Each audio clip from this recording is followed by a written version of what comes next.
Hello everyone, welcome to the new video from Study Buzz और मैं हूं अनुभव गुप्ता। तो यार आज की वीडियो सारे के सारे सीमैट 2022 एस्पिरेंट्स के लिए बहुत ज्यादा इंपॉर्टेंट होने वाली है।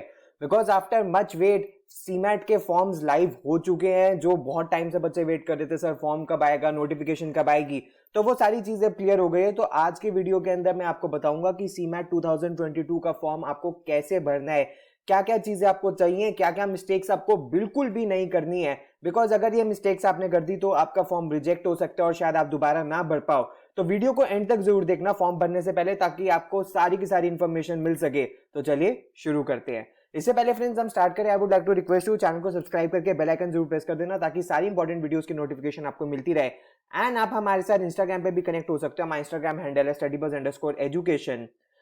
अगर फ्रेंड्स हम बात करें सीमैट की नोटिफिकेशन की, तो ऑनलाइन सबमिशन ऑफ एप्लीकेशन 16 फरवरी से शुरू हो गई हैं, जो कि 17 मार्च 2022 तक चलेंगी, रात में ऑलमोस्ट 12 बजे तक। लेकिन आपको बिल्कुल भी इस डेट का वेट नहीं करना है। अगर आप इस फॉर्म को फिल करना चाहते हो तो आप जल्दी से जल्दी इस फॉर्म को भर दोगे। उसके बाद जो पेमेंट की डेडलाइन है वो 18 मार्च की है, लेकिन हमें अगेन इसका वेट नहीं करना। हम जैसे ही फॉर्म भरेंगे तुरंत हम इसकी फी पेमेंट करेंगे। अगर कोई करेक्शन विंडो है, अगर कोई करेक्शन है, माइनर करेक्शन है, तो आप अगले 4 दिनों में कर सकते हो।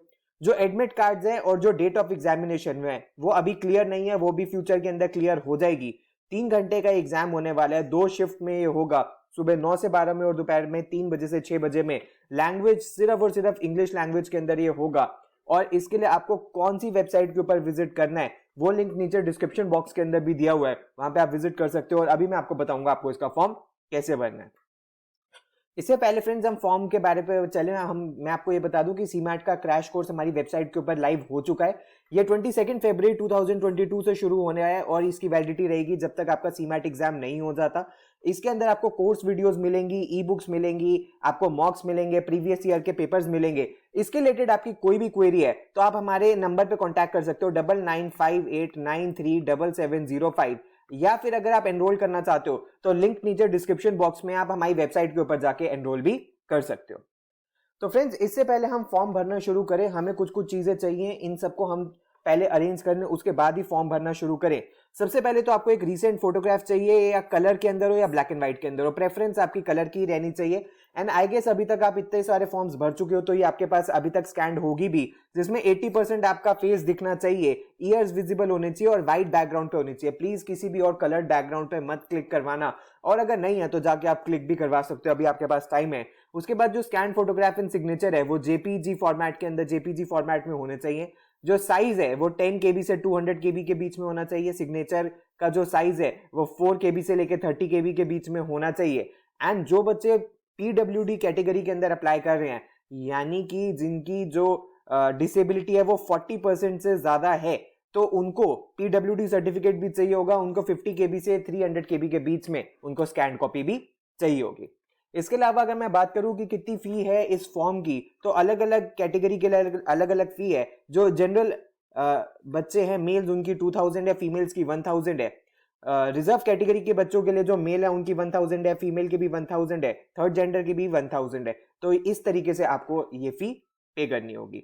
इसको आप नेट बैंकिंग के थ्रू भी पे कर सकते हो, यूपीआई के थ्रू भी कर सकते हो, या किसी और के थ्रू भी कर सकते हो, debit card. But I would suggest आप डेबिट कार्ड, क्रेडिट कार्ड के थ्रू ही करिया कीजिए, वो सबसे सेफ एंड सिक्योर होता है।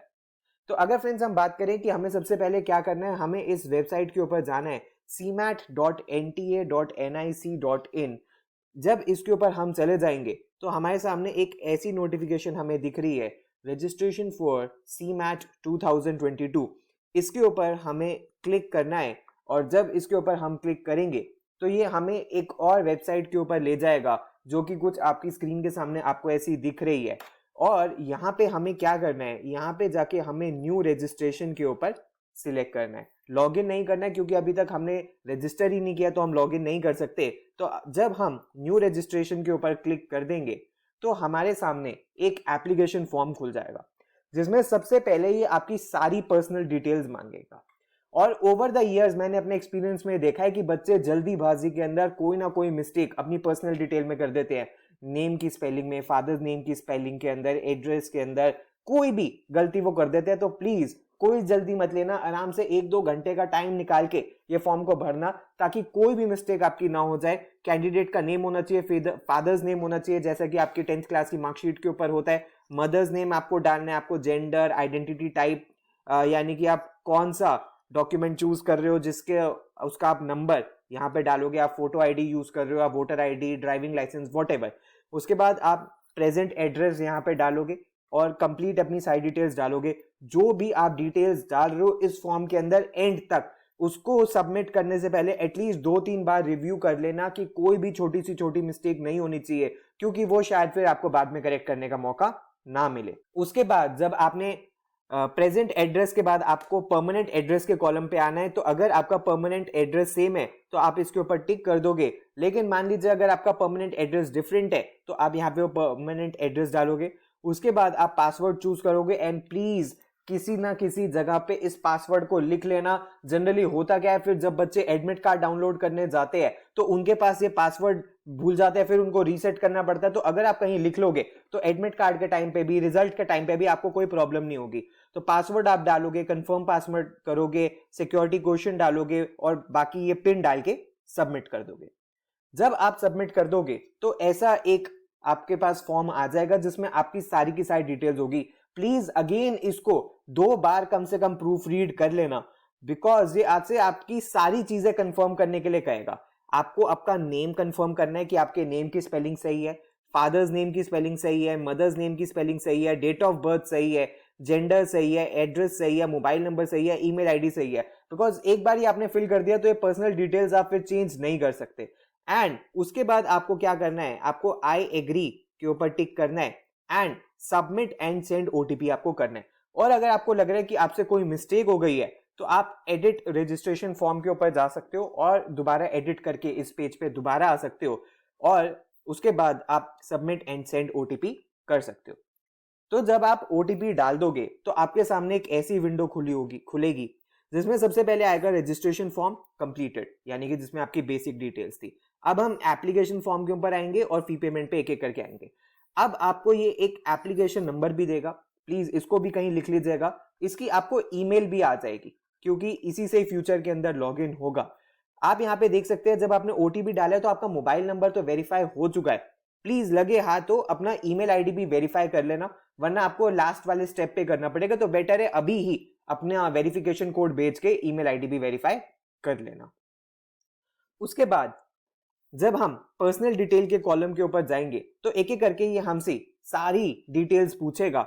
सबसे पहले कॉन्टैक्ट डिटेल्स तो हम डाल चुके हैं, अब पर्सनल डिटेल्स हमें डालनी है। तो पर्सनल डिटेल्स के अंदर फिर सिंपल सी डिटेल्स है। फॉर एग्जांपल जैसे आप देख सकते हो यहाँ पे मैंने अपना नेम लिखा है, जेंडर लिखा है, फादर्स नेम लिखा है, मदर्स नेम लिखा है। फिर आप नेशनैलिटी चूज करोगे, स्टेट चूज करोगे, कैटेगरी चूज करोगे कि आप जनरल हो, ओबीसी हो, एससी एसटी या किसी भी कैटेगरी से। जो बच्चे ओबीसी एनसीएल कैटेगरी से हैं उनको अपना डेटा जाके एनसीबीसी की वेबसाइट के ऊपर चेक कर लेना है कि हाँ उनका नेम आ रहा है उसके अंदर, उनकी कैटेगरी उसके अंदर आ रही है, तो उसके बाद वो ओबीसी एनसीएल चूज कर सकते हैं। उसके बाद जो पीडब्ल्यूडी बच्चे हैं वो चूज करेंगे कि अगर उनकी 40% से ज्यादा है तो वो उसको सिलेक्ट करेंगे, अगर नहीं है तो आप यहाँ पे नो करोगे। आप डायबिटिक हो या नहीं हो वो आपको फिल करना है, एनुअल फैमिली इनकम आपको फिल करनी है, और फिर सिक्योरिटी पिन डाल के आपको सेव एंड नेक्स्ट कर देना है। नेक्स्ट अब आपसे ये पूछेगा एग्जाम सेंटर्स। प्लीज आपसे 4 चॉइसेस मांगी गई हैं, इसको ध्यान से भरिएगा। पहली चॉइस ऑब्वियसली वो होगी जहां पे आप रह रहे हो, जहां आप आसपास जा सकते हो। दूसरी और तीसरी चॉइस वो होगी जो आपके आसपास की सिटीज हैं जहां पे आप पहुंच सकते हो अगर एग्जाम यहाँ पे कंडक्ट होता है तो। और चौथी वो होगी जो थोड़ी सी दूर है लेकिन वहां भी पहुंचा जा सकता है। सो प्लीज एक बात याद रखिएगा, जितनी जल्दी आप फॉर्म भर दोगे उतने हाई चांसेस है कि आपको फर्स्ट चॉइस की सिटी मिल जाए, और जितना लेट आप फॉर्म भरोगे फिर आपको सेकंड, थर्ड या फोर्थ चॉइस पे भी भेजा जा सकता है। फिर फादर की ऑक्यूपेशन, फादर की क्वालिफिकेशन, मदर की ऑक्यूपेशन, मदर की क्वालिफिकेशन, ये सब आप फिल करोगे और फिर सिक्योरिटी पिन आपको डाल के सेव एंड नेक्स्ट कर देना है। उसके बाद आपसे ये आपकी क्वालिफिकेशन डिटेल्स पूछेगा। क्वालिफिकेशन डिटेल्स के अंदर आपको सिर्फ और सिर्फ 3 चीजें डालनी है। आपको 10th का डालना है, 12th का डालना है और ग्रेजुएट डिटेल्स अपनी डालनी है, और कोई डिटेल्स इन्होंने नहीं मांगी है। सो 10th सब बच्चों का पास ही होता है, तो यहाँ पे आप पास लिखोगे, ईयर आप लिखोगे, बोर्ड आप सिलेक्ट करोगे, नेम ऑफ एग्जामिनेशन आप सिलेक्ट करोगे, रिजल्ट मोड आप डालोगे कि आपका सीजीपीए था या परसेंटेज था। अगर सीजीपीए था तो आपको अपनी सीजीपीए मेंशन करनी है, परसेंटेज था तो परसेंटेज मेंशन करनी है। सिमिलरली 12th के साथ भी होगा। एंड ग्रेजुएट क्वालिफिकेशन डिटेल्स मांगेगा। अब ये आपसे पूछेगा कि क्या आपकी ग्रेजुएशन खत्म हो गई है या ग्रेजुएशन के लिए आप अपीयर कर रहे हो। अगर आपकी ग्रेजुएशन खत्म हो गई है और रिजल्ट आ गया है तो आपको यहाँ पे मार्क्स डालने पड़ेंगे, और अगर आप ग्रेजुएशन के लिए अपीयरिंग हो तो आपको मार्क्स डालने के लिए नहीं बोलेगा, आप नेक्स्ट करके नेक्स्ट पेज के ऊपर। अच्छा फ्रेंड्स, एक चीज और मैं बता दूं, नेम ऑफ एग्जामिनेशन के अंदर आपको अपनी डिग्री सिलेक्ट करनी है। डिग्री आपको देख लेना है कि आपकी कौन सी डिग्री है, आपकी बीकॉम है, बीए है, बीटेक है या बीएमएस है, जो मर्जी है। अगर आपकी डिग्री का नेम यहाँ पे लिस्ट में नहीं आ रहा तो आप अदर्स चूज करके भी नेक्स्ट कर सकते हो। उसके बाद फ्रेंड्स नेक्स्ट ये आपसे डॉक्यूमेंट्स मांग रहा है। डॉक्यूमेंट में सबसे पहले तो आपकी फोटोग्राफ ये मांग रहा है, तो फोटोग्राफ जैसे कि हमने पहले ही अरेंज कर ली थी, उसको हम चूज फाइल करेंगे, उसको हम अपलोड करेंगे, उसको हम सबमिट करेंगे। और सिग्नेचर ही हमसे मांग रहा है, उसको भी हम चूज फाइल करेंगे, क्रॉप करेंगे और सबमिट करेंगे। तो आप देख सकते हो कि जब आप सबमिट कर दोगे, जब आपकी अपलोड हो जाएंगे तो ऐसा दिखाई देगा कि अपलोड डॉक्यूमेंट। प्लीज अगेन इसको चेक कर लेना। कई बार ऐसा देखा गया है कि बच्चे इंटरचेंज कर देते हैं, फोटोग्राफ के अंदर सिग्नेचर अपलोड कर देते हैं, सिग्नेचर के अंदर फोटोग्राफ अपलोड कर देते हैं। तो यहां से आप वेरीफाई कर लेना, अगर आपको लग रहा है कोई गलती है तो यह भी आप इसको चेंज भी कर सकते हो। उसके बाद ये आएगा फाइनल सबमिट के ऊपर। यहां पे आपको क्या करना है, आपको अब पूरा का पूरा फॉर्म जो आपने भरा है वो आपको आपकी स्क्रीन के ऊपर दिख जाएगा, सारी की सारी चीज। प्लीज अगेन यहां पे प्रूफ रीड कर लीजिएगा, अदरवाइज कोई ना कोई मिस्टेक बच्चे कर देते हैं। अगर आपकी अभी भी कोई मिस्टेक है तो आप इन विंडोज के अंदर जाके चेंज कर सकते हो। मान लो कॉन्टैक्ट डिटेल में कोई गलती हो गई, या पर्सनल डिटेल्स में, या सिटी आपने गलत चूज कर लिया है, क्वालिफिकेशन नहीं सही भरी है, या डॉक्यूमेंट में आपको लग रहा है कोई ना कोई गलती हो गई है, तो अभी आप एडिट कर सकते हो। फाइनल सबमिट होने के बाद आप एडिट नहीं कर पाओगे तो रिव्यू आराम से कर लेना। और आप देख सकते हो कि आपसे बोलेगा एक एक चीज को कंफर्म करो, क्योंकि इसके बाद चेंज नहीं हो सकता। आपको name, father name, mother name, date of birth, gender, category, PWD status, examination cities and educational details, हर एक चीज को कंफर्म करना है। और कंफर्म करने का मतलब यह है कि आपने रिव्यू कर लिया है, बाद में अलाउ नहीं किया जाएगा। उसके बाद आप आई एग्री पे सिलेक्ट करोगे एंड सबमिट एप्लीकेशन फॉर्म के ऊपर आप क्लिक करोगे। जब आप सबमिट एप्लीकेशन फॉर्म के ऊपर क्लिक करोगे तो आपके सामने एक ऐसी विंडो खुलेगी। फॉर एग्जांपल आपको यहाँ पे लिखा है रजिस्ट्रेशन फॉर्म कंप्लीट हो चुका है, एप्लीकेशन फॉर्म कंप्लीट हो चुका है, अब सिर्फ फी पेमेंट बची है। और प्लीज आप इसका वेट नहीं करोगे लास्ट डेट का फी पेमेंट का, क्योंकि फॉर्म सबमिट ही तभी होता है जब आप फी पेमेंट कर देते हो। तो लगे हाथों आपको फी पेमेंट कर देनी है। फॉर एग्जांपल जैसे अगर मैंने अपने नेम से जनरल मेल के नाम से भरा है तो मुझे यहाँ पे 2000 रुपीज की फी शो कर रहा है, लेकिन अगर आप अपनी कैटेगरी के अकॉर्डिंग भरोगे तो आपकी फीस यहाँ पे उतनी ही शो करेगा। और यहाँ पे आपको पे एग्जामिनेशन फी करना है, और इसके बाद जब आप पेमेंट कर दोगे तो आपका फॉर्म सक्सेसफुली सबमिट हो जाएगा। तो फ्रेंड्स ये थी कुछ इंपॉर्टेंट टिप्स जो कि आपको ध्यान में रखनी है सीमैट के फॉर्म भरने के टाइम पे। एक चीज मैं आपको और बता दूं कि सीमैट का सिंपली सीमैट के फॉर्म भरने से आप कॉलेजेस के लिए एलिजिबल नहीं हो जाते। आप जिन जिन कॉलेजेस के अंदर अप्लाई करना चाहते हो उन कॉलेजेस के आपको सेपरेट फॉर्म भरने पड़ेंगे, तभी वो आपका सीमैट का स्कोर कंसिडर करेंगे। अगर आपका सीमैट में स्कोर आ जाता है और आपने कॉलेजेस के अंदर अप्लाई नहीं किया है तो आपका एडमिशन नहीं मिलेगा। तो प्लीज आप जिन जिन कॉलेजेस में अप्लाई करना चाहते हो उनकी लास्ट डेट से पहले उन कॉलेजेस में अप्लाई कर देना। फिर जब भी सीमैट का स्कोर आएगा तब आप इन कॉलेजेस को अपना सीमैट का स्कोर दे सकते हो, और उसके बाद आपकी सिलेक्शन प्रोसीजर शुरू हो जाएगा। तो फ्रेंड्स ये सब कुछ था आज की वीडियो के अंदर, जिसके अंदर मैंने आपको कंप्लीट इन्फॉर्मेशन बता दी है कि आपको सीमैट का फॉर्म कैसे भरना है। अगर आपको सीमैट के क्रैश कोर्स के अंदर एनरोल करना है तो ये हमारी वेबसाइट है, यहाँ पे जाके आपको कंप्लीट डिटेल्स मिल जाएगी। आप यहाँ पे एनरोल कर सकते हो और कुछ देर के अंदर आपको test series as well as आपको वीडियो लेक्चर प्रोवाइड कर दिए जाते हैं। प्लीज हमारे साथ इंस्टाग्राम पे जरूर कनेक्ट हो जाना। अगर आपकी कोई भी क्वेरी है तो आप हमें व्हाट्सएप या ईमेल भी कर सकते हो। So thanks a lot, all the best, God bless you.